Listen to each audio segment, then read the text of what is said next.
Next, we have our Holistic and Inclusive Education CTAs. Please welcome Mahashi Vaishnav from Educate Girls, who will introduce us to Project Pragati, enabling 10th grade for 10 million in 10 years in India. Mahashi, please. Naraz Nath, Antim Bala, Faltu. Naraz Nath means the God is angry. The God must be angry, and therefore a girl was born. Antim Bala, the last girl, because everybody had hoped that she would be the last girl to be born in the family. Faltu means useless, because a girl is often considered good for nothing. These are names of girls, yes, real girls, whom we have met as a part of our work in rural India. So, I often wonder why are girls given names like this? Why is it that they are discriminated against and marginalized? It's because of the way they are valued by their families and communities, where oftentimes their goat is an asset and their girl is a liability. Naraz Nath, Antim Bala, and Faltu aren't isolated instances. Data suggests there are 82 million girls in the age group of 15 to 25 only in this decade who are considered or classified as NEET, not enrolled in school or college, not employed, not in an entrepreneurial venture, not in any form of training.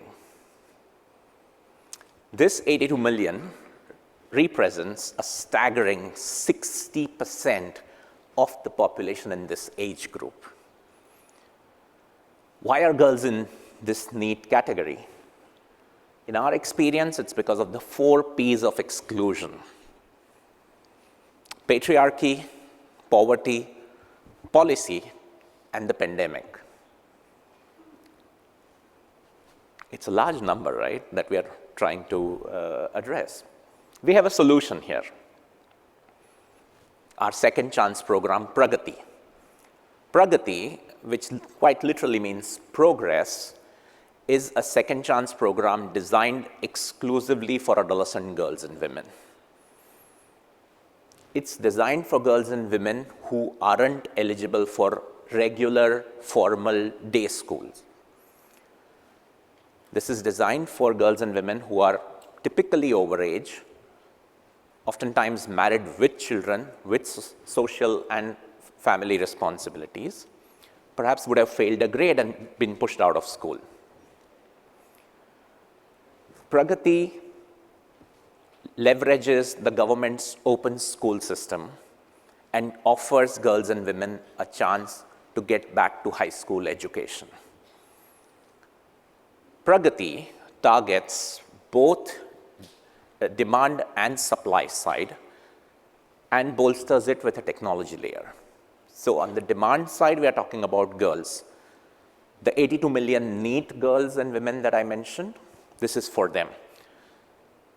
It basically builds aspirations, builds awareness, builds a better sense of choice, and gets them ready for the critical grade 10 certification exam. All this is done via village-based camps that are run for 6 months leading up to the open school examination. And these camps aren't limited only to imparting education and making them clear the grade 10 examination. We are also talking about essential and transferable life skills like problem solving, confidence building, decision making, navigating transport, financial literacy. All this in a holistic package is delivered at these camps in the villages. On the supply side, at the government's end, at the system's end, we are working with 7 state governments where we'll be augmenting capacities and formalizing the state-run open school system. Finally, the technology platform that I mentioned, we are hoping to build a digital public good, a platform that democratizes open school registrations, that allows girls to study in a flexible, modular manner. So why do all of this? Because it enables girls to clear the critical grade 10 certification exam. This certification opens a lot more social and economic empowerment opportunities, like access to social welfare schemes, entry-level jobs at the government and the public sector, interest-free finance, which could help them start their small-scale venture. If they are ambitious enough, perhaps fight local elections as well. Grade 10 is a prerequisite, by the way, in India to fight local elections. So that is the power of Pragati. Why do we feel we are qualified to pull this off? Because in the last 15 years, we have worked with multiple state governments. We have operated across 25,000 of the most difficult rural remote villages in India. We have deployed over 25,000 staff and volunteers. And over the last 15 years, we have enrolled 1.4 million out-of-school girls. Moreover, in our Pragati proof of concept stage over the last 2 years, 70% of our girls who have been in Pragati cohorts have cleared the grade 10 certification versus less than 50% at the state level. That brings us to our ambition. That's 10th grade for 10 million in the next 10 years.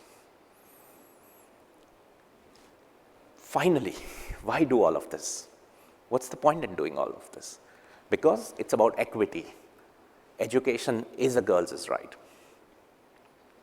Girls' education directly and positively impacts 9 out of 17 sustainable development goals.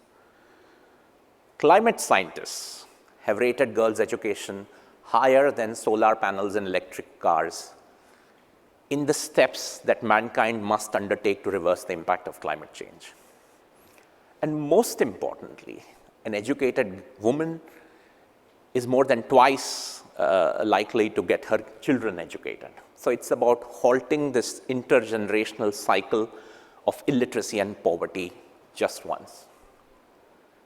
And then perhaps we'll not have to meet girls named Naraznath, Antimbala, and Faltu.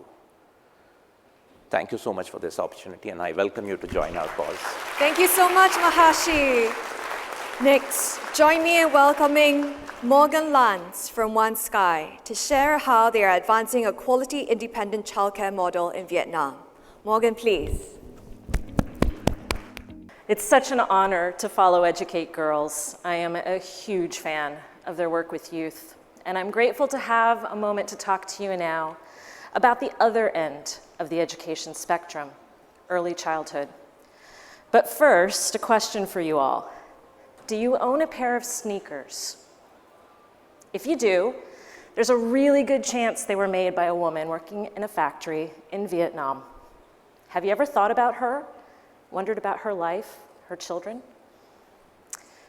Well, this is Thao and her son Bao. When we first met them, Thao had just migrated many, many hours away from her home community in the rural north of Vietnam in search of a job in a factory. Climate change was making it much harder to earn a living in the rural farming community where she had grown up, but she had heard that factories were hiring thousands of workers in big cities. So she migrated to Da Nang, and she moved into one small room that she shared with her son, living next to hundreds of other factory workers and their families. She was determined to create a better life for Bao. But who was going to look after him while she worked 12-hour shifts, 6 days a week in a factory? She had no family nearby, and there was no public preschool or daycare available. The few private preschools in the area had monthly tuitions that were half of her monthly $200 salary. So, like factory workers across the country, Thao had no choice but to leave Bao in the care of an independent childcare provider while she worked. Across Vietnam, 16,000 of these independent childcare providers look after almost 500,000 children under the age of 6. These are entrepreneurial women, many migrants themselves, trying to earn a little extra money for their family by running daycare out of their home. But they have no training in child development, and they lack resources to create safe and stimulating learning environments. They tell us they feel overwhelmed sometimes, looking after so many children, sometimes up to 20 at a time, from babies to 5-year-olds all together. And so, they often have no choice but to just focus on safety and keeping the children quiet, sitting in a room like this, entertained with a few toys, or maybe a TV. Why does this matter? Because these children are missing out on the most important window for education they will ever have. The first 5 years are critical to laying a pathway for all of their future learning, and it can quite literally impact the trajectory of their entire life. Global studies have shown us that investment at quality early education programs for marginalized children has a 13% return on investment, a higher return than any investment in later years. And yet, millions of children across Asia aren't getting that kind of investment in their future. One Sky is working to change that, and we'd like your help. Since 2018, we have been improving the lives of young children in Vietnam by training their childcare providers. We're doing this through a first-of-its-kind blended learning training program. It combines 20 classroom sessions on topics like brain development and language acquisition with home visits, where our trainers help coach the providers to practice what they learned in class and to use the materials they already have on hand to make more stimulating learning environments.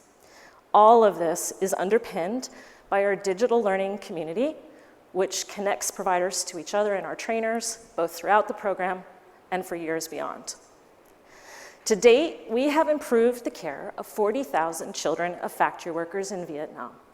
But, and first I should say, and the impact of our program on child development outcomes has been validated by a study done by the Harvard School of Public Health. But we have bigger ambitions. We want to improve childcare across all of Vietnam. And to do this, we know, after 25 years of working on other large-scale education programs in Asia, that we must work through government. And so over the next 5 years, we're going to be piloting a program where we train government trainers to implement the One Sky approach in 14 provinces, ultimately improving care of quality and education for over 100,000 marginalized children of migrant factory workers.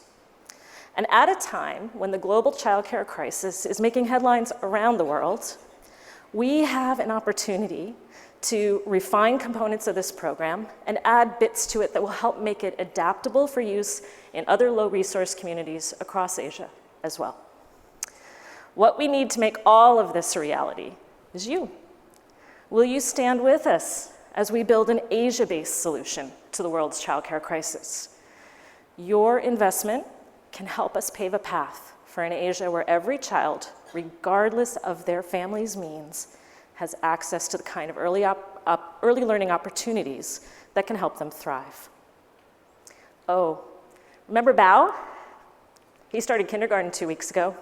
I saw him on my last visit to Vietnam. He's a bright and energetic 5-year-old. He is so excited to be starting Big Kids School. And because of his first few years with One Sky trained caregivers, he is now ready to excel in school and in life. Thank you.